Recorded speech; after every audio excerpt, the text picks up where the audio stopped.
Mi nuera tenía cáncer y el tratamiento costaba más de 30 millones de pesos. Mi hijo vendió todo, la casa, el coche, incluso los anillos de boda. Ella sobrevivió, pero poco después dijo, no quiero vivir con un pobre. Y presentó el divorcio. Se quedó con la mitad de lo poco que le quedaba a mi hijo y con la custodia total de los niños. Mi hijo, destrozado, volvió a vivir conmigo. Esa noche, un hombre desconocido tocó la puerta. Quiero hablar con su hijo. Me alegra que estés aquí. Si estás viendo este video, dale like, suscríbete al canal y cuéntame en los comentarios desde dónde escuchas mi historia de venganza. Quiero saber hasta dónde ha llegado. Yo estaba en la pequeña cocina, con las manos aún cubiertas de harina del último lote de pan que preparaba para la tienda de la mañana siguiente. El reloj de pared marcaba las 9 de la noche. Su tic-tac se mezclaba con el suave aroma de la harina y la levadura. La casa estaba en silencio. Solo se oía mi murmullo, contando los panes que faltaban por hornear. Entonces sonó el teléfono. Un timbre frío que cortó el aire. Me sobresalté, dejando caer la harina al suelo. ¿Quién llamaría a esta hora? Mis hijos rara vez lo hacían tan tarde, a menos que algo grave hubiera pasado. Me limpié las manos en el delantal y caminé rápido hacia el viejo teléfono sobre el estante de madera. En la pantalla apareció el nombre de Julio, mi hijo. Contesté, con la voz un poco temblorosa. ¿Hola, Julio? Al otro lado solo se escuchaba una respiración pesada, como si intentara contener algo. Mamá. La voz de Julio sonaba ronca, perdida, como la de alguien atrapado en medio de una tormenta. Nunca lo había escuchado así, ni siquiera cuando murió su padre. El corazón se me apretó, pero traté de mantenerme serena. ¿Qué pasa, hijo? Dime, te escucho. Guardó silencio un largo rato, tanto que pensé que había colgado. Luego dijo una frase, cada palabra como estrangulada. Irene quiere divorciarse. Me quedé inmóvil, apretando el auricular. ¿Divorciarse? ¿Irene, mi nuera? La mujer a la que Julio amaba más que a su vida, por quien lo dio todo para salvarla. No, no podía ser. Negué con la cabeza, intentando apartar esa idea. ¿Qué dijiste? ¿Divorcio? ¿Por qué? ¿Qué pasó? ¿Por qué tan de repente? Julio me contó con voz entrecortada, desesperada. Irene había presentado la demanda de divorcio y pedía la custodia de los 2 niños, Leo y Sofía, mis angelitos. No solo eso, también quería dividir la casa. Le pregunté la razón una y otra vez, pero Julio solo repetía, no lo sé, mamá. No dijo nada, solo que ya no siente nada. ¿Que ya no siente nada? ¿Cómo era posible? Recordaba las noches en que Julio abrazaba a Irene enferma, las oraciones que hacía sin dormir, pidiendo por su vida. ¿Cómo podía alguien olvidar todo eso? Respiré hondo, intentando calmarme para tranquilizarlo. Tranquilo, hijo. Todas las parejas tienen momentos difíciles. Tal vez Irene solo está enojada. Hiciste todo por ella, renunciaste a todo. No puede tratarte así. Le pedí que se cuidara, que intentara hablar con su esposa, y colgué. Pero al dejar el auricular, mis manos temblaban. Sentía un peso en el pecho, como si una piedra enorme me aplastara el corazón. Los días siguientes lo llamé varias veces. A veces no respondía, otras contestaba con voz apagada, agotada. Me dijo que Irene había contratado un abogado, que estaba distante, como una extraña, y no le dejaba acercarse a los niños. 3 semanas después de aquella primera llamada, comenzó a llover con fuerza. Yo estaba sentada en la mesa, sosteniendo una taza de café fría, cuando escuché unos golpecitos en la puerta. Me levanté y corrí la cortina de la ventana. Tina. Bajo la luz amarillenta del porche, vi a Julio de pie, empapado, con el rostro demacrado y la barba descuidada. A su lado, una vieja maleta de viaje con los bordes rotos. El corazón se me detuvo. Abrí la puerta de golpe y lo jalé hacia adentro, sin preguntar nada. Me miró con los ojos enrojecidos y de pronto se derrumbó, llorando como un niño. Mamá, lo perdí todo. Ella se llevó a los niños y la casa, quiere venderla para dividir el dinero. Abracé con fuerza a mi hijo, sintiendo cómo su espalda temblaba bajo mi mano. Mi Julio, el hombre fuerte que alguna vez cargó con toda la familia, ahora era frágil como una rama seca ante la tormenta. Su maleta se abrió de golpe y algunas pertenencias rodaron por el suelo. Una camiseta arrugada, unos zapatos viejos y una pequeña foto de Leo y Sofía. Miré la foto, vi las sonrisas radiantes de mis nietos y las lágrimas me brotaron también. Ayudé a Julio a entrar, lo sequé como cuando era niño.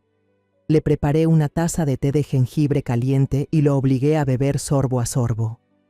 Se quedó inmóvil en la silla, con la mirada perdida en la pared.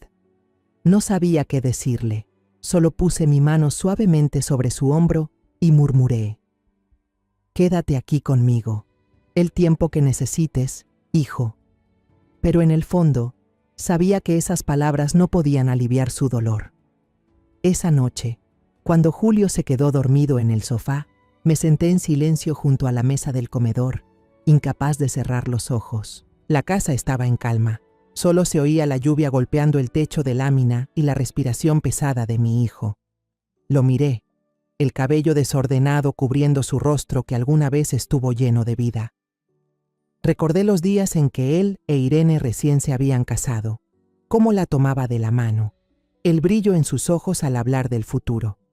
Había creído que Irene era el regalo que Dios le había dado a mi hijo, pero ahora ella era quien le había dado el golpe más doloroso de su vida. De pronto, unos golpes firmes en la puerta me sacaron de mis pensamientos. Me sobresalté, el corazón latiendo con fuerza. ¿Quién podría venir a estas horas en medio de la lluvia? Caminé hasta la puerta y miré por la rendija. Un hombre desconocido estaba allí, delgado, con un aspecto cansado y los ojos hundidos, como si no hubiera dormido en días. Entrecerré la puerta, hablando con cautela. «¿Quién es usted? ¿Qué quiere?» El hombre dudó un momento, con voz ronca, sin atreverse a mirarme directamente. «Busco al señor Julio Ramírez». Estuve a punto de cerrar la puerta y decirle que mi hijo estaba enfermo, pero él levantó la mano apresurado, con voz desesperada. «Por favor, señora, soy Felipe. Conozco a la esposa de su hijo, a la señora Irene Torres. He venido a decirle la verdad». ¿La verdad? Esas dos palabras me atravesaron el pecho como un cuchillo. Lo miré, intentando descifrar algo en sus ojos cansados. Había algo en su voz, una mezcla de desesperación y sinceridad que me impidió darle la espalda. Mi mente se llenó de pensamientos confusos que, sin darme cuenta, me llevaron de vuelta al lugar donde todo había comenzado. Aún recuerdo claramente aquel sábado por la noche, hace más de un año, cuando toda la familia se reunió alrededor de la mesa grande de mi casa. El olor del pozole recién hecho llenaba el aire, ese platillo que más le gustaba a Julio y a mis nietos. Leo y Sofía, mis dos pequeños tesoros, peleaban por el último pedazo de mantequilla, riendo a carcajadas. Julio, sentado a la cabecera, contaba una historia graciosa sobre un cliente del taller mecánico que juraba que su coche estaba embrujado porque las luces delanteras parpadeaban solas. Todos reímos, incluso Irene sonrió dulcemente, sirviendo más carne en el plato de su esposo y limpiándole la boca a Sofía con una servilleta. Al verla pensé que mi hijo era afortunado. Irene era hermosa, amable, atenta, un ángel enviado por Dios para cuidar de él. Pero entonces, justo cuando el ambiente era más cálido, Irene dejó los palillos sobre el plato. El pequeño sonido del choque contra la porcelana me hizo estremecer. Su sonrisa desapareció de golpe, como una luz apagada de repente. La habitación quedó en silencio y todas las miradas se dirigieron hacia ella. Vi que sus manos temblaban, los ojos llenos de lágrimas, pero no habló de inmediato. Con lentitud, abrió su bolso y sacó una hoja doblada en 4, colocándola sobre la mesa como si pesara 1 tonelada. La miré y un presentimiento oscuro me recorrió el cuerpo. Julio, sentado a su lado, frunció el ceño y estiró la mano para tomarla. La abrió y vi cómo el rostro de mi hijo se tornaba tan pálido como el papel. Sus manos temblaban, los ojos fijos en aquellas líneas escritas. «Irene, ¿qué pasa?», pregunté, con la voz quebrada por la preocupación. Ella respiró hondo, como si necesitara reunir todo el valor para hablar. Luego, entre sollozos, dijo con voz temblorosa, cada palabra cortando el aire como una navaja: «El doctor dijo que tengo cáncer de útero». Etapa 3. Toda la habitación se quedó en silencio. Las risas de Leo y Sofía se apagaron. Sentí que me faltaba el aire, como si todo el oxígeno del cuarto hubiera desaparecido. Julio fue el primero en reaccionar. Apretó el papel en sus manos y corrió a abrazar a su esposa con la voz temblorosa. «No puede ser. No lo creo. No, Irene, no puede ser». Lo repetía una y otra vez, como si al decirlo bastara para hacer desaparecer la realidad. Irene se hundió en sus brazos, llorando sin consuelo, los hombros frágiles temblando sin control. Yo, aturdida, estiré la mano para tomar el papel arrugado de las manos de Julio. Las letras impresas, frías y claras, junto con el sello rojo de un gran hospital en León, no me dejaban lugar a dudas. Cáncer de útero, etapa IMU-IB, acompañado de la firma del doctor Ernesto Vargas. Lo leí una y otra vez, como si pudiera encontrar un error, una falla en la impresión, algo que demostrara que era un malentendido. Pero ese sello rojo, nítido y cruel, parecía clavarme una espina en el corazón. El instinto de madre despertó en mí. Tosí suavemente, tratando de mantener la calma. Irene, Julio, escúchenme. Tengo un viejo amigo, el doctor Morales. Es uno de los mejores oncólogos de la ciudad. Deberíamos ir a verlo. Pero Irene negó con fuerza, escondiéndose más en el pecho de Julio. No, mamá. Su voz era débil, llena de miedo. Tengo mucho miedo. El doctor de León ya hizo el plan de tratamiento. No quiero empezar de nuevo, no quiero ver a nadie más. Sus palabras eran una súplica que me desarmó por completo. Julio, aún en pánico, rechazó mi sugerencia. Mamá, por favor, no la asuste más. Seguiremos el tratamiento de este doctor. Haré todo, Irene, te lo juro. Venderé todo.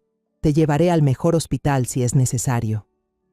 Le tomó la mano, con los ojos llenos de determinación, aunque yo también vi en ellos la desesperación. La cena terminó entre lágrimas y un silencio pesado. Leo y Sofía, aunque pequeños, sintieron el cambio en el ambiente. Ya no peleaban por la mantequilla, se quedaron quietos, con los ojos grandes mirando a sus padres. Traté de sonreír, de mantener la normalidad, sirviéndoles más comida. Coman, mis amores, que la abuela les contará el cuento del zorro y la garza. Pero mi voz tembló y la historia nunca continuó. Al recoger la mesa, noté que el plato de sopa de Irene seguía intacto, frío. Ella estaba allí, mirando a la nada. Quise acercarme, preguntarle si le dolía algo, si necesitaba algo, pero algo en su mirada me detuvo. Tal vez solo estaba exagerando, me dije. Está enferma, necesita tiempo. Esa noche, cuando mi hijo y su familia regresaron a su casa, me quedé despierta en mi vieja cama. La imagen del diagnóstico seguía repitiéndose en mi mente, junto con la voz entrecortada de Irene. Pensé en Julio, en cómo haría lo imposible por salvarla. Pensé en Leo y Sofía, esos pequeños inocentes que no merecían sufrir. Y pensé en mí, una madre anciana que solo quería ver felices a sus hijos y nietos. Finalmente, tomé una decisión. Me mudaría temporalmente con Julio y su familia.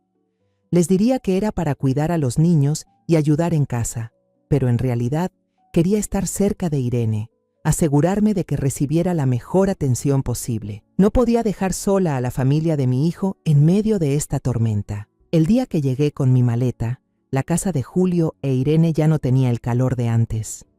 La puerta de madera seguía igual, pero ya no se oían las risas de los niños en el patio. Dentro, el ambiente estaba cargado de tristeza y preocupación. Leo y Sofía jugaban en un rincón, pero más callados de lo habitual, como si no quisieran molestar a nadie. Irene estaba acostada en el sofá, cubierta con una manta delgada, el rostro pálido. Julio, por su parte, revisaba unos papeles con expresión angustiada. Entré, dejé la maleta en el suelo y sonreí como pude. Ya llegué. Desde hoy te voy a ayudar, Irene. Descansa. Déjame a mí ocuparme de todo. Irene levantó la vista y esbozó una sonrisa débil. Gracias, mamá. Soy muy afortunada de tenerla. Sus palabras me calentaron el corazón. La primera semana después del diagnóstico, Julio decidió vender el camión de reparto del taller. Era un vehículo viejo, con el motor que rugía cada vez que lo encendía, pero era su principal herramienta de trabajo. Recuerdo las tardes en que Julio y su padre, mi esposo, se sentaban a limpiarlo juntos, riendo mientras hablaban de los largos viajes de entrega. El día que Julio lo puso en venta, lo vi de pie en el patio, con un trapo en la mano, limpiando lentamente la pintura desgastada. Sus ojos estaban llenos de nostalgia, como si se despidiera de una parte de su juventud. El comprador llegó, un hombre de mediana edad con voz áspera, que ofreció un precio tan bajo que quise gritar que era un robo. Pero Julio solo asintió, firmó con la mano temblorosa y dijo en voz baja: «Gracias». Luego le entregó todo el dinero a Irene. Menos de un mes después, Julio puso en venta el taller mecánico, el legado que le había dejado su padre. Aquel lugar no solo representaba su sustento, sino también la memoria compartida entre padre e hijo. Recuerdo cuando Julio era niño, corriendo detrás de su papá, sosteniendo una llave inglesa y preguntando curioso cómo se arreglaba un motor. El día de la entrega, me quedé junto a él, viendo cómo observaba en silencio el suelo manchado de aceite. El comprador, un empresario de la ciudad, volvió a ofrecer un precio ridículo, pero Julio no discutió, solo asintió, firmó los papeles y se fue sin mirar atrás. Cuando el dinero empezó a acabarse, noté que el dedo donde Julio llevaba su anillo de bodas estaba vacío. El sencillo anillo de plata que él e Irene se habían dado el día de su boda ya no estaba. Le pregunté con la voz temblorosa: «Julio, ¿dónde está tu anillo?». Él no me miró, solo murmuró: «Lo vendí, mamá». La casa de empeño pagó bien. Sentí como si me apretaran el corazón. Ese anillo no era solo una joya, era la promesa que le había hecho a Irene, el símbolo de su amor. Quise correr a la casa de empeño para recuperarlo, pero sabía que no cambiaría nada. Julio ya había tomado su decisión y yo solo podía mirar en silencio, con el alma hecha pedazos. Cada vez que Julio traía dinero a casa, Irene lloraba. Ella tomaba su mano áspera, miraba el dedo vacío y sollozaba: «Perdóname, Julio. No quiero que sufras así por mí». Sus lágrimas me conmovían. Una tarde, mientras Julio salía a buscar más dinero, entré en mi habitación, abrí el armario y saqué una vieja caja de lata. Dentro estaba todo mi ahorro de vida, cada peso guardado para mi vejez, para los días en que ya no pudiera hornear. Llevé la caja hasta Julio y la puse en sus manos. «Tómala, hijo», le dije, tratando de mantener la voz firme. «Salvar a tu esposa es lo más importante». Él me miró con los ojos rojos, sin poder hablar. «Gracias, mamá», murmuró, y se dio la vuelta, como si temiera que yo notara su fragilidad. Una mañana, Irene anunció de repente que tenía que ir al Hospital de León para realizarse un tratamiento especial de radioterapia que duraría todo el día. Se veía débil, con la piel pálida y los ojos cansados. Abrazó con fuerza a Leo y a Sofía y les dijo: «Hagan caso a la abuela y a su papá, mamá volverá pronto». Su voz era suave pero firme, como si no quisiera que nadie discutiera. Julio quiso acompañarla, pero ella lo rechazó. «No te preocupes, puedo ir sola. Ya has trabajado demasiado». Llevaba un abrigo grueso, aunque hacía un día soleado y cálido, diciendo que su cuerpo ahora era muy sensible a la temperatura. La vi salir por la puerta, con el bolso al hombro y un paso lento, y sentí una extraña inquietud en el pecho. Esa noche, Irene regresó exhausta. Se dejó caer en los brazos de Julio, dijo que estaba muy cansada y se fue a dormir temprano. Lo vi abrazarla, con los ojos llenos de ternura, y mi corazón se encogió. Mientras recogía la ropa sucia de la familia para lavarla, mis manos tocaron el abrigo de Irene. Estaba un poco húmedo, como si se hubiera salpicado con agua. Por costumbre, revisé los bolsillos antes de meterlo en la lavadora. Mis dedos toparon con un pedazo de papel duro. Lo saqué, pensando que era una receta o una cita médica. Pero no, era una factura del restaurante La Casona del Arco, uno de los lugares más elegantes de la ciudad, donde gente como nosotros rara vez se atreve a entrar. Mis ojos se clavaron en los detalles: 2 filetes, una botella de vino tinto, postre de chocolate. El total alcanzaba para hacer las compras de toda una semana. Pero lo que me hizo temblar el corazón fue la fecha y la hora. Ese mismo mediodía, justo cuando Irene dijo que estaba en la sesión de radioterapia. Me quedé inmóvil, la factura temblando entre mis dedos. No, No podía ser. Irene estaba enferma. No podía haber ido a un restaurante caro a comer así. Debía de haber algún error. Tal vez se sentó junto a alguien en el hospital y esa persona, por accidente, metió el recibo en su bolsillo. Me repetí eso una y otra vez, intentando ahuyentar la sospecha que empezaba a crecer dentro de mí. Estuve a punto de entrar en la habitación de Julio e Irene para preguntarle la verdad, pero al llegar a la puerta, escuché su respiración tranquila y me detuve. Imaginé a Irene despertando, con el rostro pálido y los ojos llenos de miedo, y supe que la lastimaría si la confrontaba solo por un papel. Me convencí. No pienses tonterías, ella está muy enferma. No la hagas preocuparse más. Doblé la factura y la volví a meter en el bolsillo del abrigo, pero los números seguían rondando en mi cabeza. Unos 2 meses después de esos días llenos de tensión por la enfermedad de Irene, empecé a creer que la luz volvía a nuestra familia. Una tarde, preparaba una cena sencilla en casa de Julio, intentando hacer mole poblano, el plato que todos adoraban, para animar el ambiente. Leo y Sofía garabateaban en unas hojas, mientras Julio, recién llegado del trabajo, aún olía a aceite y metal. Irene entró al comedor con una expresión radiante, muy distinta a su aspecto débil de antes. Sostenía una hoja de papel, las manos ligeramente temblorosas, pero con los ojos brillando como si hubiera encontrado un tesoro. «Mamá, Julio, niños, escuchen», dijo con una voz clara, casi alegre. «El doctor dijo que las células cancerosas han desaparecido por completo. Estoy curada». Me quedé paralizada. La cuchara se me cayó de la mano y golpeó la mesa con un sonido seco. Julio dejó caer el plato, y el ruido de la porcelana rompiéndose resonó en el suelo. Él le arrancó el papel de las manos a Irene, con los ojos fijos en las líneas impresas, leyéndolas una y otra vez como si no pudiera creer lo que veía. ¿De verdad, Irene? ¿De verdad? Su voz se quebró, y de repente abrazó a su esposa, llorando de alegría. La levantó en brazos y giró con ella por la sala, riendo como un niño que acaba de recibir el regalo que más deseaba. Leo y Sofía, aunque no entendían del todo qué pasaba, corrieron a abrazar las piernas de sus padres, riendo también. Al ver aquella escena, sentí cómo se disolvía un peso que llevaba en el pecho. Las lágrimas me brotaron, no por tristeza, sino por alivio.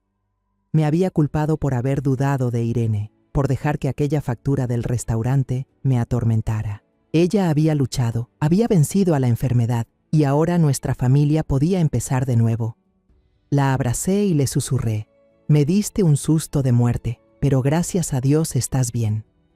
Ella sonrió, me abrazó también y respondió con voz temblorosa: «Gracias, mamá, por estar siempre conmigo».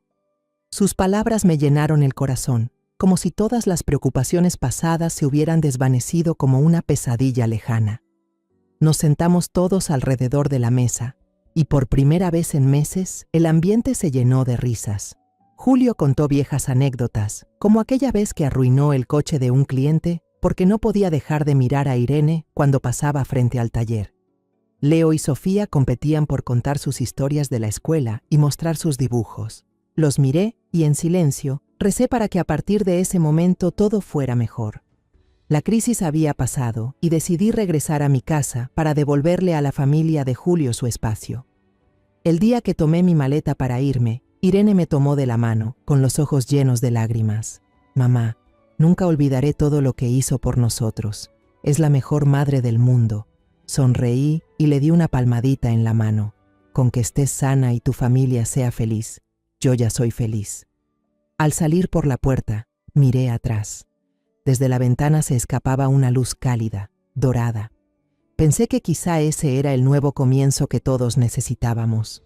Pero solo unas semanas después, empecé a notar señales extrañas. La cena familiar de los sábados, una tradición que siempre habíamos respetado, se canceló por primera vez. Irene me llamó, con una voz suave pero apresurada. «Mamá, hoy Leo tiene un poco de fiebre, no podremos ir. Perdóneme, ¿sí?» Me preocupé y le ofrecí ir a ver al niño, pero ella lo evitó. «No se preocupe, mamá, solo es un resfriado. Iremos la próxima semana». Asentí, aunque sentí una punzada de tristeza. La semana siguiente volvió a llamar, esta vez diciendo que ambos estaban agotados después de una semana dura de trabajo. Mamá, necesitamos descansar un poco. La próxima semana iremos, se lo prometo. Su voz seguía siendo dulce, pero algo había cambiado. Sonaba distante, como si levantara una pared invisible entre nosotras. Poco a poco me di cuenta de que Irene ya no traía a Leo y a Sofía a visitarme tan seguido. Antes solía venir con ellos a la panadería. Los niños jugaban con la harina, reían cuando yo fingía ser un monstruo con la cara llena de polvo blanco. Pero ahora esas visitas se hicieron raras y después desaparecieron casi por completo. Cuando la llamaba, siempre tenía una excusa. Mamá, esta semana estamos muy ocupados. O, Sofía tiene clases de dibujo, no podemos organizarlo. Intentaba convencerme de que solo estaba ocupada, de que necesitaba tiempo para recuperarse tras tantos meses de enfermedad. Pero cada vez que colgaba el teléfono, una sensación de vacío me oprimía el pecho. Luego Julio empezó a llamarme, con la voz llena de preocupación. Una noche, mientras tejía un suéter para Sofía, sonó el teléfono. Mamá, su voz sonaba grave y pesada. Últimamente Irene está muy rara. Compra mucha ropa nueva, se maquilla mucho cada vez que sale. Algunas noches se va a algún lugar y vuelve muy tarde. Dice que se reunió con viejos amigos. Mi corazón empezó a latir con fuerza. ¿Viejos amigos? Irene casi nunca hablaba de amistades, y desde que se enfermó jamás la vi ir a otro lugar que no fuera el hospital. Traté de mantener la calma. Quizás solo quiere relajarse un poco, hijo. Acaba de superar una enfermedad, tal vez quiere compensar los días difíciles. Pero ni yo misma pude creerme esas palabras. Otra vez, Julio llamó casi a medianoche, su voz al borde de la desesperación. Mamá, anoche Irene no volvió a casa. Dijo que se quedó en casa de una amiga porque se emborrachó. No le creo, mamá, pero no sé qué hacer. Sentí que iba a enloquecer. ¿Irene? La misma mujer que antes estaba tan débil que apenas podía ponerse de pie, ¿ahora tenía fuerzas para salir de fiesta toda la noche? Cálmate, hijo, le dije, aunque yo misma estaba hecha un nudo por dentro. Dale tiempo. Tal vez solo está intentando encontrarse de nuevo, pero en el fondo sabía que me estaba mintiendo. Las piezas empezaban a encajar, la factura del restaurante, la recuperación milagrosa, el cambio repentino en su actitud. Todo eran fragmentos de un rompecabezas que no encajaban, y yo temía completarlo porque intuía que la imagen final sería demasiado dolorosa. A veces pasaba adrede por la calle donde vivía Julio, solo para ver si la luz del dormitorio estaba encendida. Había noches en que toda la casa estaba a oscuras, aunque apenas eran las 8. Me quedaba allí, bajo la luz amarillenta del farol, con el corazón pesado. El instinto de madre me decía que una nueva tormenta se estaba gestando. Recordé la sonrisa de Irene cuando anunció que estaba curada. Recordé el brillo de sus ojos y me pregunté si esa alegría era real o solo una máscara. Le pedí a Julio que tuviera paciencia, que le diera tiempo a su esposa, hasta aquella noche fatídica, cuando el teléfono sonó y su voz quebrada llegó al otro lado de la línea. Mamá, Irene, quiere divorciarse. Y ahora estoy aquí, detenida en el umbral, con la mano apretando el picaporte, sintiendo una mezcla de miedo y rabia. El hombre llamado Felipe está frente a mí, delgado, con los zapatos viejos empapados, sin atreverse a mirarme a los ojos. Bajo la luz amarillenta del pasillo, su rostro se ve cansado, lleno de arrugas que parecen contar una vida de sufrimiento. Pregunto, con una voz fría pero temblorosa, ¿qué sabe usted sobre mi nuera? Felipe duda. Sus labios se mueven como si buscara las palabras. Sé sobre su enfermedad, dice con voz ronca, como si cada palabra le costara un gran esfuerzo. Las dos palabras, su enfermedad, me atraviesan el pecho como un cuchillo. ¿Enfermedad? ¿La misma que nos costó tanto esfuerzo, dinero y esperanza? Miro hacia adentro y veo a Julio incorporarse en el sofá, con los ojos muy abiertos mirando hacia la puerta. Su rostro demacrado, sus ojos enrojecidos por las noches de insomnio y dolor. Respiro hondo, tratando de mantener la calma, y con un gesto de la cabeza le indico a Felipe que entre. Pase, digo con una firmeza que no sabía que tenía.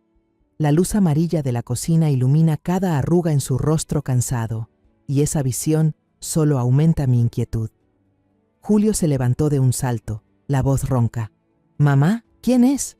Miró a Felipe, luego me miró a mí, como buscando una explicación. Antes de que yo pudiera decir palabra, Felipe bajó la cabeza y murmuró: «Soy Felipe Herrera. Soy contador en la clínica Medisalud, donde Irene trabajó como enfermera». Su voz temblaba, como si con una ráfaga de viento pudiera desplomarse. Tiré de una silla, le hice una señal para que se sentara, pero él solo quedó de pie, con las manos entrelazadas, la mirada fija en las pequeñas grietas de la mesa de madera vieja. Felipe empezó a contar, con la voz monótona pero llena de dolor. No se atrevía a mirar a Julio directamente, solo clavaba la vista en la mesa, como si esas grietas pudieran ocultar su vergüenza. Habló de su esposa, de que tenía una cardiopatía congénita desde niña. Necesitaba una operación muy cara, dijo, con la voz ahogada. Corrí a todos lados, pedí prestado, vendí tierras, pero no alcanzaba. No sabía qué hacer para salvarla. Sentí el corazón apretarse. Conozco esa impotencia, ver a alguien que amas irse y no poder hacer nada. Pero luego la historia de Felipe me heló la sangre. Irene vino a buscarme, continuó con la voz aún más temblorosa. Ella sabía de mi situación, sabía que estaba desesperado. Me dijo: «Sé cómo conseguir mucho dinero rápido, pero necesito tu ayuda». Sentí la sangre como si se me congelara. ¿Irene? ¿Mi nuera, a quien yo había visto como un ángel? Felipe contó que Irene trazó un plan cruel. Fingiría tener cáncer, y él, con su trabajo de contador y su acceso al sistema de la clínica, fabricaría un expediente médico falso perfecto. Resultados de análisis de sangre, imágenes diagnósticas, sellos, la firma de un médico inexistente, todo lo hizo él por petición de Irene. Me prometió que me pagaría 500,000 pesos, dijo, con los ojos enrojecidos. Esa suma alcanzaba para salvar a mi esposa. Me quedé sentada, con las manos apretando el borde de la silla, tratando de no temblar. Julio permaneció inmóvil, con la mirada como congelada, sin parpadear. Felipe siguió, cada vez con la voz más rota. Acepté. Sabía que estaba mal, pero no tenía otra opción. Hice todo lo que ella pidió, desde facturas de medicamentos especiales que no existían hasta informes médicos falsos. Pensé que si salvaba a mi esposa, asumiría las consecuencias. Pero cuando el plan se concretó, cuando Irene recibió todo el dinero de Julio, el dinero del camión, del taller y hasta del anillo de bodas, ella desapareció. Bloqueó el número de Felipe, dejó su trabajo en la clínica, cortó todo contacto. Fui a su casa, dijo, por primera vez alzando la vista hacia Julio, con una mirada llena de culpa. Ella se rió y me dijo que no tenía pruebas. Luego me echó. El aire en la cocina se volvió denso, como si todo el oxígeno se hubiera agotado. Felipe dejó caer la cabeza sobre la mesa, los hombros temblando convulsivamente. 2 semanas después, mi esposa murió, susurró, con la voz hecha pedazos. Murió en la cama del hospital, mientras yo seguía esperando un dinero que nunca llegó. Tuve que apoyarme en el respaldo de la silla para mantenerme en pie. La cabeza me daba vueltas. Miré a Julio y el corazón se me quebró al ver su rostro. No gritó, no se enfadó. Su cara estaba vacía, sin vida, como si el alma se le hubiera ido. Lentamente alzó la mano y tocó el dedo donde antes llevaba el anillo de bodas, con la mirada perdida. Felipe se incorporó y puso sobre la mesa un fajo de papeles delgados, ya arrugados. «Estos son los borradores de los expedientes que hice», dijo con voz áspera. «No tienen valor legal, pero es todo lo que tengo. Vine a confesar y a ayudarles, a recuperar la justicia». Miré el fajo, las letras torpes y los sellos falsos, y me invadió una rabia que no había conocido antes. Pero más que rabia, fue dolor. Dolor por mi hijo, por lo que él sacrificó, por ese amor ciego que lo llevó al abismo. Julio apretó el puño con tanta fuerza que los nudillos se le pusieron blancos. Se volvió hacia mí, con la mirada vacía. «Mamá», dijo, con la voz quebrada, «resulta que vendí todo lo que tenía por una estafa». Sentí como si el corazón se me partiera en dos. Pero al mirar a Julio, al ver esa desesperación en sus ojos, supe que debía ser fuerte. Puse mi mano sobre su hombro y lo apreté, como si quisiera pasarle un poco de fuerza. «Hijo», dije, con la voz temblorosa, «vamos a descubrir la verdad, te lo prometo». Esa noche, la pequeña cocina de mi casa estaba sumida en un silencio denso, solo roto por el sonido de la lluvia que caía cada vez más despacio tras la ventana. Felipe, Julio y yo estábamos sentados alrededor de la vieja mesa de madera, cada uno perdido en sus pensamientos, pero todos atrapados por la dolorosa verdad que Felipe acababa de revelar. Miré a mi hijo, inmóvil en la silla, con los ojos vacíos, soltando de vez en cuando una risa sin vida, como si aún no pudiera creer lo que acababa de escuchar. Felipe, con el rostro gris, siguió contando más detalles del plan de Irene. Habló de su inteligencia y de su crueldad, de cómo había calculado cada paso para engañar a Julio, desde las llamadas fingidas al hospital hasta sus lágrimas y su papel de enferma terminal. Cada palabra suya era como una puñalada en el pecho, pero me forcé a mantenerme firme, a escuchar con claridad.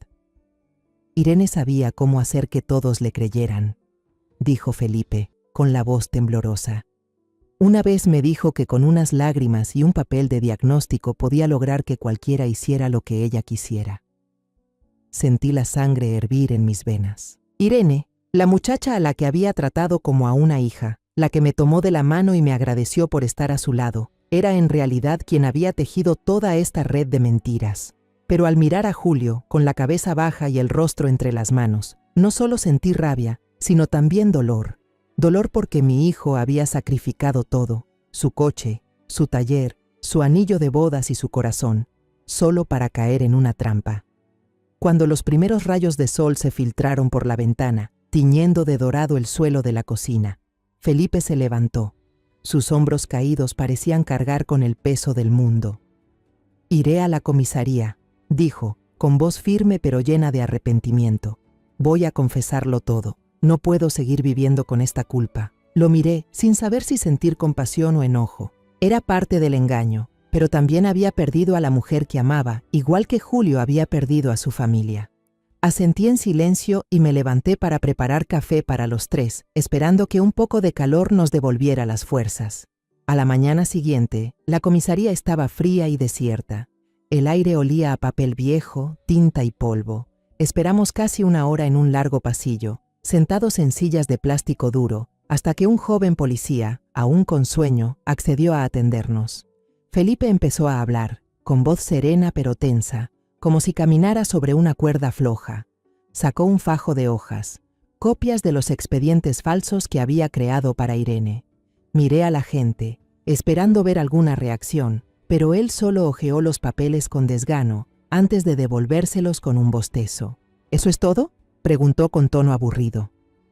Su declaración es solo una versión. La señora Irene Torres tiene documentos médicos legales, y usted no tiene nada más que estas hojas. No podemos abrir una investigación por una historia sin pruebas. Sentí que la sangre me subía a la cabeza. Julio, sentado a mi lado, trató de explicarse con la voz ronca. ¿No lo entiendes? Vendí el coche, el taller, hasta mi anillo de bodas para pagar el tratamiento de su enfermedad. Y ahora ella se lleva todo, incluso a mis hijos. Pero el policía solo se encogió de hombros y lo interrumpió. Suena como una disputa de bienes tras el divorcio. Asunto familiar. Busquen un abogado. Hizo un gesto con la mano, indicando que nos fuéramos, y volvió a concentrarse en el montón de papeles sobre su escritorio. Salimos de la comisaría. El sol de la mañana brillaba con fuerza, pero mi corazón estaba sumido en la oscuridad. Julio se dejó caer en los escalones, se tomó la cabeza entre las manos y su voz se quebró. Se acabó, mamá. Ni siquiera la ley nos ayuda. Felipe estaba de pie a un lado, con el rostro pálido y las manos entrelazadas, como si quisiera esconder su culpa. Miré a los dos hombres frente a mí. Uno, mi hijo, que lo había perdido todo por amor. El otro, su cómplice, ahora atormentado por la conciencia. La rabia y el dolor dentro de mí se habían convertido en algo más duro, como un fuego silencioso imposible de apagar. Tomé a Julio por los hombros y lo obligué a ponerse de pie. «No, hijo», le dije, mirándolo a los ojos con voz firme. «Si la ley no ve, haremos que vea». Él me miró, y en sus ojos cansados vi brillar una chispa diminuta de esperanza. Felipe levantó la vista y asintió, como si mis palabras también hubieran despertado en él un poco de decisión. Sabía que no podíamos detenernos, que no podíamos dejar que Irene se saliera con la suya. Al llegar a casa, fui directo al viejo teléfono sobre el estante. Me temblaban las manos mientras abría la libreta amarillenta buscando un nombre que no pronunciaba desde hacía más de 10 años, Luciano Ortega. Había sido colega de mi esposo en la policía, un detective privado conocido por su astucia y por nunca rendirse. Respiré hondo y marqué el número. Al otro lado, una voz grave y rasposa respondió. «¿Hola? ¿Quién habla?» Me presenté, la voz un poco temblorosa. «Luciano, soy Rosa, la esposa de Juan Ramírez. Necesito su ayuda». Le conté todo a Luciano, desde la factura del restaurante que encontré en el abrigo de Irene hasta los días en que Julio lo vendió todo para salvarla, y finalmente la confesión de Felipe. No omití ningún detalle, aunque cada palabra me dolía como sal en una herida abierta. Luciano escuchó en silencio, murmurando de vez en cuando para hacerme saber que seguía ahí. Cuando terminé, solo hizo una pregunta. «¿Cuál es el nombre completo de su nuera?» «Irene Torres», respondí con la voz temblorosa. Hubo un largo silencio al otro lado de la línea, como si rebuscara en su memoria. Luego dijo pensativo: «He oído ese nombre antes. Hay algo turbio en su pasado. Manténgase tranquila, yo la ayudaré». Colgué el teléfono y miré a Julio y Felipe, sintiendo un rayo de esperanza encenderse dentro de mí. A la mañana siguiente, cuando los primeros rayos del sol se filtraban por las cortinas, escuché unos golpes suaves pero firmes en la puerta. La abrí y allí estaba Luciano Ortega. No se parecía al detective elegante que había imaginado. Llevaba una camisa vieja y gastada, el cabello canoso y despeinado, los ojos cansados pero tan agudos que parecían ver a través de los secretos. No dijo mucho, solo asintió y entró, con un maletín de cuero envejecido en la mano. Lo invité a sentarse y preparé apresuradamente una taza de café, aunque por dentro me consumía la ansiedad. «¿Qué ha descubierto?», le pregunté con la voz temblorosa, incapaz de ocultar mi impaciencia. Luciano dejó el maletín sobre la mesa, lo abrió y sacó la copia del diagnóstico que Irene nos había entregado. Tomó una pequeña lupa y examinó con atención el sello rojo y la firma temblorosa del doctor Ernesto Vargas. Murmuró con voz grave: «Este sello es demasiado perfecto. No tiene manchas de tinta. Parece impreso, no estampado a mano». Yo estaba al lado, con el corazón latiendo con fuerza. Solo una frase, pero bastó para despertar todas las dudas que había intentado enterrar. Julio, que acababa de salir del dormitorio, escuchó lo que dijo y se sentó en la silla, con la mirada tensa.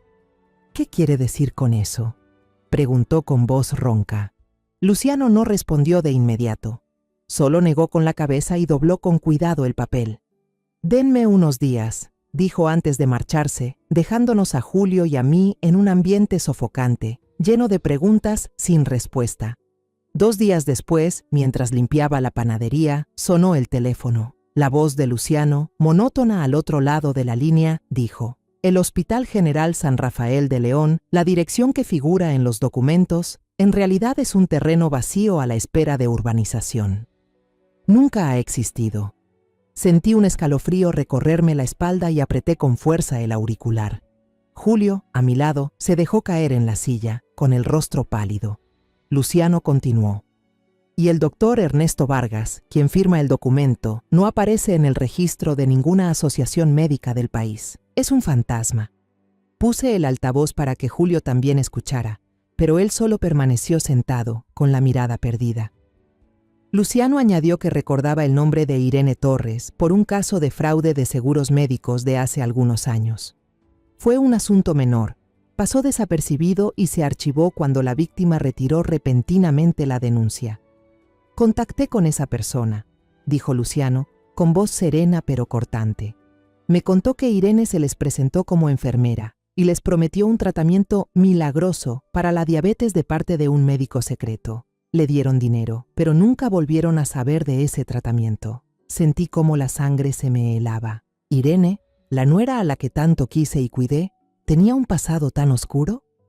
Con esa información, Luciano empezó a investigar más a fondo al supuesto doctor Ernesto.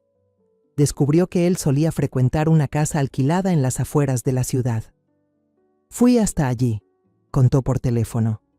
No entré, solo observé desde el coche y tomé fotos. Describió una casa de 2 pisos, común y corriente, pero con las ventanas cubiertas por gruesas cortinas. A veces llegaban autos lujosos que traían gente y se marchaban enseguida. Mientras lo escuchaba, me imaginaba un lugar misterioso, como una guarida de secretos oscuros. Luego, Luciano relató que una tarde vio a un hombre sacar la basura al patio. Esperó a que se alejara y revisó en secreto la bolsa. Dentro encontró cajas vacías de suplementos baratos sin etiquetas y, lo más importante, una memoria USB desechada. Esa noche Luciano vino a mi casa. No dijo nada, simplemente encendió su viejo portátil y conectó la USB. Señora Ramírez, señor Julio, prepárense, dijo con voz grave y seria. Me senté junto a Julio, tomándole la mano, sintiendo su palma fría como el hielo. En la pantalla aparecieron varios videos. La habitación del video estaba arreglada como una elegante clínica privada. Cama limpia, monitor de ritmo cardíaco y algunos equipos médicos que parecían muy profesionales. Entonces apareció Irene.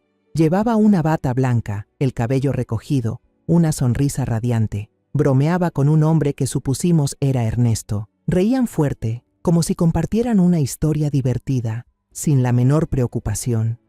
Un video diferente comenzó, y esta vez sentí que el corazón se me detenía. Irene estaba acostada en una cama de hospital, con el rostro maquillado para parecer pálido, los ojos cerrados, como una paciente al borde de la muerte. Ernesto estaba a su lado, conectando con cuidado una bolsa de suero a su brazo. Pero cuando la cámara se movió, vi claramente que esa bolsa solo contenía agua salina. Irene entreabrió los ojos, guiñó traviesa al camarógrafo y luego volvió a su papel de enferma débil. Sentí la sangre subir a la cabeza. La garganta se me cerró como si me la apretaran.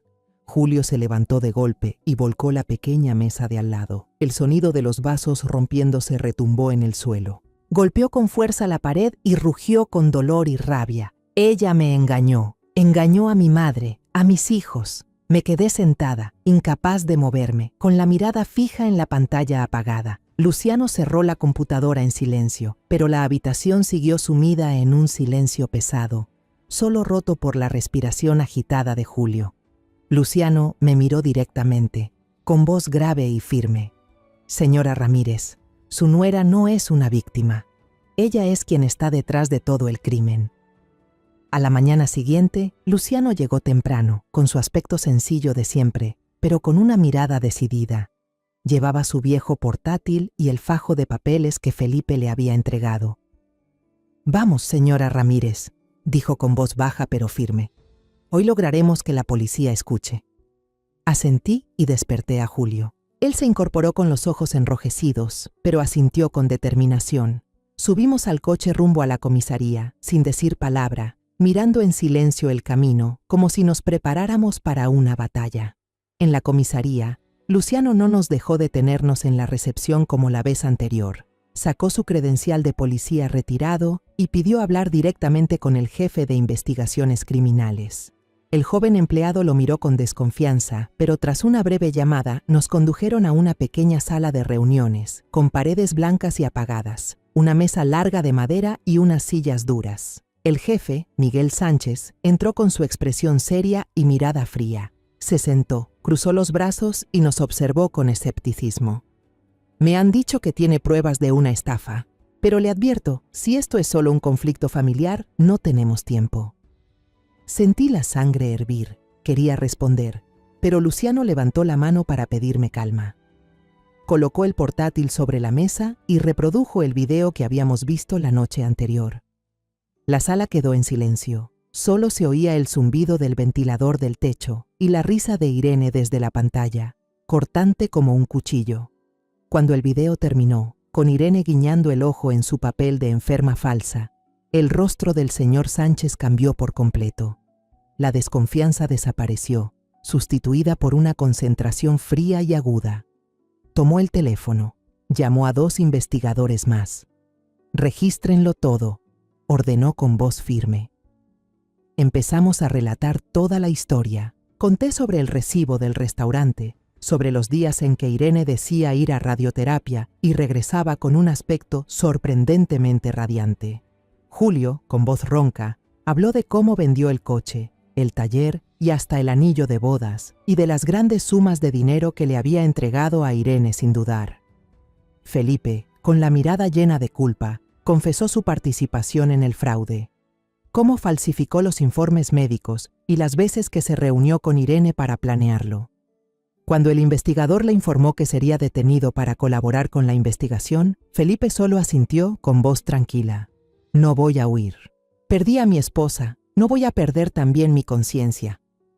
Antes de ser llevado, me miró con arrepentimiento. «Señora Ramírez, lo siento por haberla hecho pasar por esto a usted y a Julio». Asentí sin decir nada, pero en mi corazón ya no le guardaba rencor. Él también era una víctima, igual que nosotros. Julio presentó todos los documentos, el contrato de venta del coche, del taller y los extractos bancarios que mostraban las grandes sumas de dinero transferidas a la cuenta de Irene. Cuando el investigador le preguntó qué tipo de compensación deseaba solicitar, Julio negó con la cabeza, con una voz firme pero llena de dolor. «No quiero bienes. Solo quiero que mis hijos estén a salvo. Leo y Sofía no merecen pasar por esto».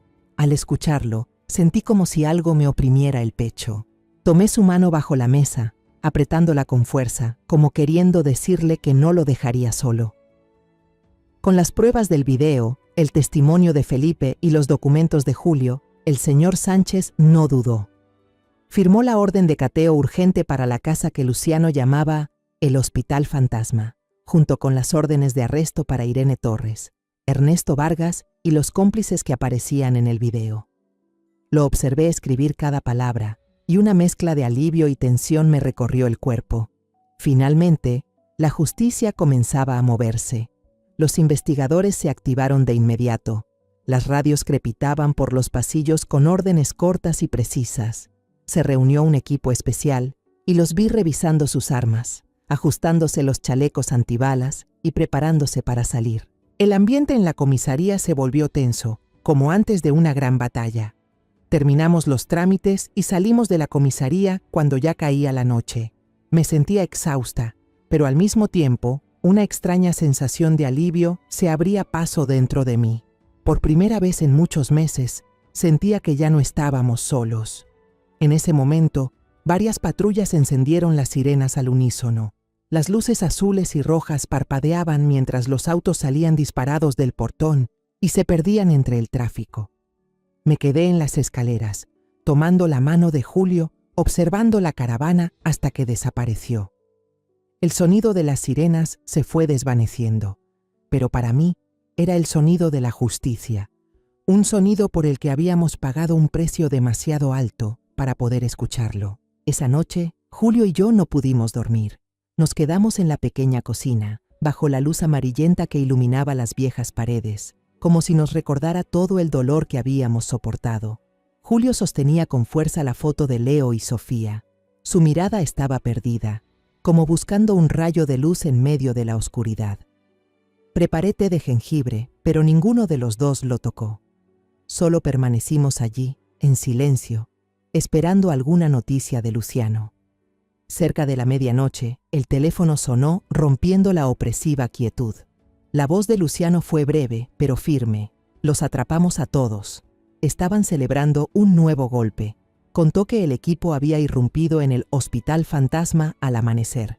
Irene, Ernesto y otros 4 cómplices, incluido un hombre que Luciano sospechaba que era el nuevo amante de Irene, fueron capturados en plena fiesta lujosa, con vino y comida costosa, lujos que Julio jamás se habría permitido ni vendiendo toda su vida por salvarla.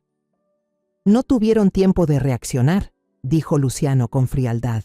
La policía encontró documentos falsos, computadoras con datos de otras estafas y una caja fuerte llena de dinero en efectivo. Pero lo que me hizo temblar fue la noticia sobre los niños. Leo y Sofía estaban allí, continuó Luciano. Los llevaron a un centro de asistencia social mientras se confirma quiénes son sus tutores. Julio se levantó de golpe, con los ojos enrojecidos y la voz temblorosa. Mis hijos, tengo que ir con ellos ahora mismo.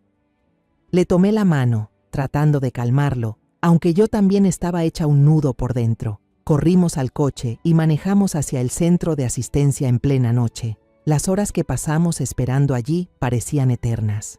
Julio estaba fuera de sí. Caminaba de un lado a otro por el frío pasillo, murmurando: «Madre, si les pasa algo no podría vivir». Lo abracé y susurré: «Van a estar bien, hijo. Los traeremos de vuelta». Pero en el fondo tenía miedo. Miedo de que los días atrapados en las mentiras de Irene hubieran dejado cicatrices en las almas inocentes de esos dos pequeños. Después de casi 2 días trabajando con el abogado y las autoridades, por fin nos permitieron recoger a Leo y a Sofía. Al entrar en la pequeña sala del centro de acogida, vi a Julio arrodillarse y abrir los brazos. Leo y Sofía, con rostros confundidos, se quedaron quietos un momento, como si no creyeran que fuera su padre. Luego corrieron hacia él, llorando desconsoladamente. «¡Papá!». Sofía se aferró a su cuello, mientras Leo le tomaba la mano, con los ojos enrojecidos. «¿Dónde está mamá, papá? ¿Por qué no vino a buscarnos?», preguntó Sofía, con una voz tan inocente que sentí que el corazón se me rompía. Julio solo los abrazó más fuerte, sin responder, pero vi cómo le temblaban los hombros. Me arrodillé, los abracé a los 3 y contuve las lágrimas. «A partir de ahora, la abuela siempre estará aquí con ustedes, ¿de acuerdo?». Los dos asintieron, aunque sus miradas seguían llenas de confusión. La investigación duró varios meses y cada día fue una prueba más. La policía descubrió que la red de estafas de Irene y Ernesto había estado operando durante años, engañando a cientos de víctimas y robando millones de pesos.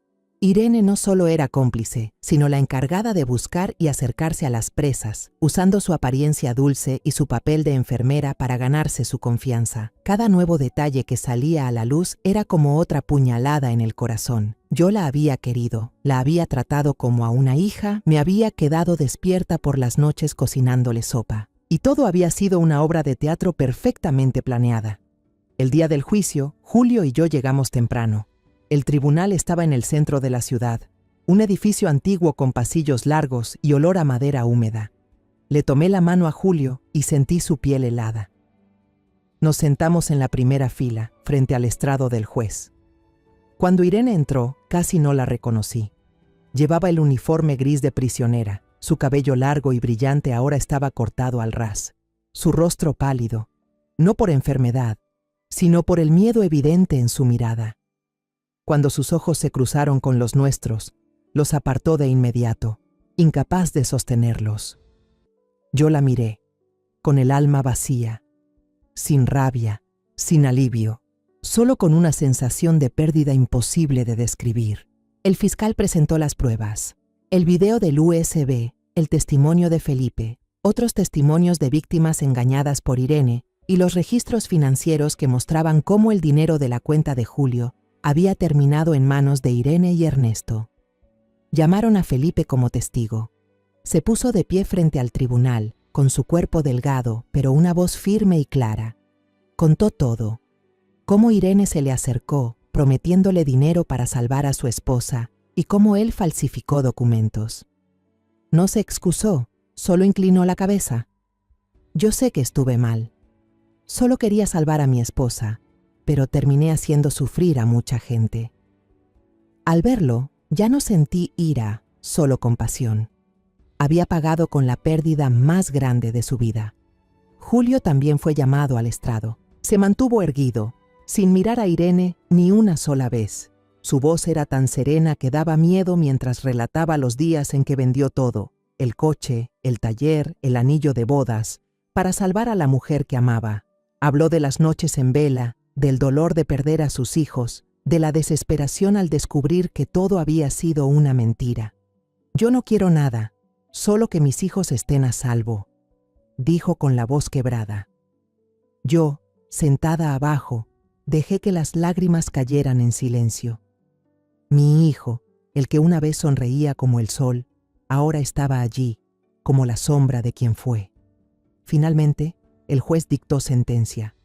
Ernesto, el cabecilla, recibió 20 años de prisión por fraude y crimen organizado. Irene, como cómplice activa, fue condenada a 12 años.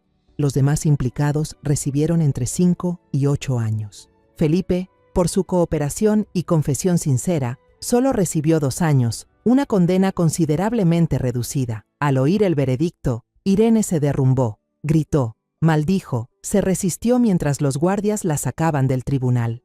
«No entienden, yo no tenía elección», gritó, pero nadie en la sala se conmovió. La vi marcharse, con las esposas apretadas en sus muñecas, y cuando su mirada se cruzó con la mía, no aparté los ojos. La miré fijamente, pero ya no vi nada más que un vacío helado. Esa mujer ya no era la Irene que yo había conocido. Salimos del tribunal y el sol brillante me hizo entrecerrar los ojos. Julio abrazó a Leo y a Sofía, y los 2 niños se aferraron con fuerza a su padre. Sofía levantó la mirada con voz inocente. «Papá, ¿por qué mamá tarda tanto en volver?» Julio se inclinó, besó sus frentes y respondió con voz ronca pero firme. «Desde hoy papá será tanto papá como mamá para ustedes». Miré a mi hijo y a mis nietos, sintiendo una mezcla de dolor y fortaleza. Habíamos perdido muchas cosas, pero aún nos teníamos los unos a los otros. Y eso era lo más importante. 1 año después del juicio, el tiempo había pasado, pero las heridas seguían ahí, latiendo como cicatrices que nunca terminan de cerrar. Me encontraba en mi pequeña cocina, amasando harina, sintiendo la suavidad de la masa entre las manos. La panadería, que había tenido que cerrar durante los días de crisis, ahora estaba abierta otra vez. Le puse un nuevo nombre, Amanecer, como un recordatorio de que, después de las noches oscuras, la luz siempre regresa. Curiosamente, los clientes llegaban en mayor número que antes. No venían solo por el pan caliente o las galletas crujientes, sino también por la historia de nuestra familia, publicada en todos los periódicos. Personas desconocidas enviaban cartas, llamaban por teléfono o incluso venían al local solo para ofrecer palabras de aliento. «Señora Ramírez, usted es muy valiente», me dijo una anciana mientras compraba pan, con los ojos brillantes. Yo solo sonreí, pero en mi interior sabía que no era fuerte por mí sola. Tenía a Julio, a Leo, a Sofía y a todos los que habían estado a nuestro lado. Julio no intentó recuperar el antiguo taller mecánico, aunque sabía que aún recordaba los días en que trabajaba junto a su padre. En su lugar, alquiló un pequeño garaje justo al lado de mi panadería, lo suficientemente grande para unos pocos coches. Abrió su propio taller, pero solo aceptaba reparar autos viejos, los de la gente trabajadora que no podía pagar los talleres grandes. «Mamá, quiero hacer algo que tenga sentido», me dijo una vez, con las manos aún manchadas de grasa. Su taller era pequeño, pero siempre estaba lleno de risas, de golpes de martillo y de clientes agradecidos al recuperar sus autos funcionando de nuevo. Al verlo trabajar, notaba de nuevo la luz en sus ojos, no tan intensa como antes, pero suficiente para saber que estaba encontrando su camino. Leo y Sofía habían vuelto a la escuela, se adaptaban poco a poco entre compañeros, dibujos y tareas de escritura. Se acostumbraban a vivir sin su madre, aunque sabía que las preguntas sobre Irene todavía aparecían a veces en sus mentes. Una tarde, mientras le trenzaba el cabello a Sofía, ella levantó la mirada y preguntó: «Abuela, ¿mamá va a volver?». Detuve mis manos, miré sus ojos claros y sentí un nudo en el pecho. No quería mentirle, pero tampoco romper su pequeño corazón. «Tu mamá está en un lugar muy lejano, tratando de corregir sus errores», respondí con suavidad. «Pero tienes a tu papá, a tu abuela y a Leo. Somos una familia, ¿verdad?». Sofía asintió y me abrazó, y sentí el calor de sus pequeños brazos rodeándome. Julio, cuando los niños preguntaban por su madre, siempre les respondía con paciencia, con voz firme pero llena de tristeza. Mamá se equivocó, pero papá siempre estará aquí para ustedes. Una mañana temprano, mientras amasaba la primera tanda de pan, vi una figura delgada asomándose por la puerta de la panadería. Levanté la vista y reconocí a Felipe. Había salido antes de prisión por buen comportamiento, pero aún se veía demacrado, con los ojos hundidos, cargando una vida entera de remordimientos. Se quedó allí, retorciendo entre las manos su viejo sombrero, sin atreverse a entrar. «Señora Ramírez», dijo con voz baja, yo quisiera pedir trabajo.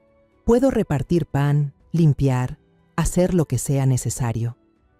Lo miré, con sentimientos encontrados entre los recuerdos de lo que hizo y la sinceridad que ahora veía en sus ojos.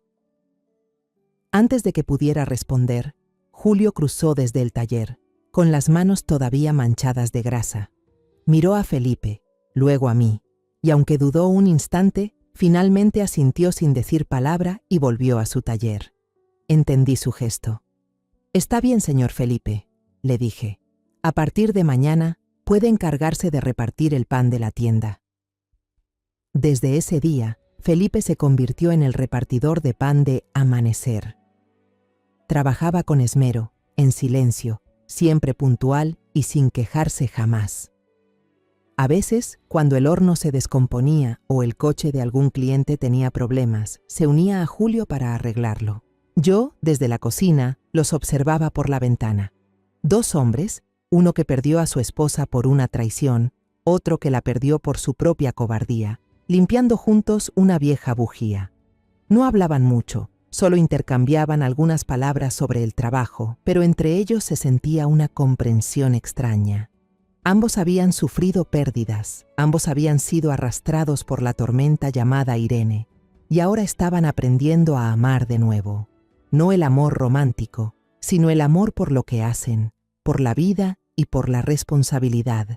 La luz del atardecer entraba por la ventana de la panadería, tiñendo de oro las partículas de harina suspendidas en el aire. El horno seguía encendido, el aroma del pan recién hecho llenaba la habitación. Leo y Sofía acababan de volver del colegio. Sentados en la mesa del rincón, coloreaban dibujos de casas y árboles. Leo levantó la vista y me mostró su dibujo. Una casita pequeña con 3 personas, él, Sofía y Julio, bajo el sol. «Abuela, esta es nuestra casa», dijo con orgullo. Sonreí, acariciando su cabeza, y sentí un calor indescriptible en el pecho. Sofía interrumpió. «Quiero dibujar a la abuela también». Y los 2 se rieron, peleando por el lápiz rojo. Me quedé allí, mirando a mi familia, mirando la pequeña panadería que ahora rebosaba risas y voces. Hay heridas que nunca sanan del todo, cicatrices que nos recuerdan las tormentas que hemos sobrevivido. Pero entendí que, por muy profundo que sea el dolor, siempre se puede seguir adelante, siempre que haya personas dispuestas a darnos calor. Después de todo lo vivido, comprendí que la vida puede ser cruel, pero también nos da la oportunidad de levantarnos, empezar de nuevo y encontrar la luz entre las sombras. Alguna vez creí que la bondad podía cambiarlo todo, pero la verdad es que la bondad ciega solo nos convierte en presa. Aún así, no me arrepiento de haber amado, porque fue ese amor, aunque traicionado, el que me mantuvo en pie. Quiero decirles algo, nunca permitan que su confianza sea usada en su contra, pero tampoco dejen que el rencor les seque el corazón. La justicia puede tardar, pero siempre llega. Y cuando logramos superar la pérdida, lo que queda no es odio, sino la fuerza para seguir viviendo, para perdonar y para enseñar a los que amamos a reconocer la verdadera bondad. La historia que acaban de escuchar ha cambiado nombres y lugares para proteger la identidad de quienes estuvieron involucrados. No la contamos para juzgar, sino con la esperanza de que alguien escuche y se detenga a reflexionar. ¿Cuántas madres estarán sufriendo en silencio dentro de su propio hogar? Me lo pregunto de verdad. Si tú estuvieras en mi lugar, ¿qué harías? ¿Callarías para mantener la paz? ¿O te atreverías a enfrentarlo todo para recuperar tu voz? Quiero saber tu opinión, porque cada historia puede convertirse en una vela que ilumine el camino de alguien más. Dios siempre bendice, y estoy segura de que el valor nos llevará a días mejores. Ahora, en la pantalla final, dejaré 2 de las historias más queridas del canal. Estoy segura de que te sorprenderán. Gracias por quedarte conmigo hasta este momento.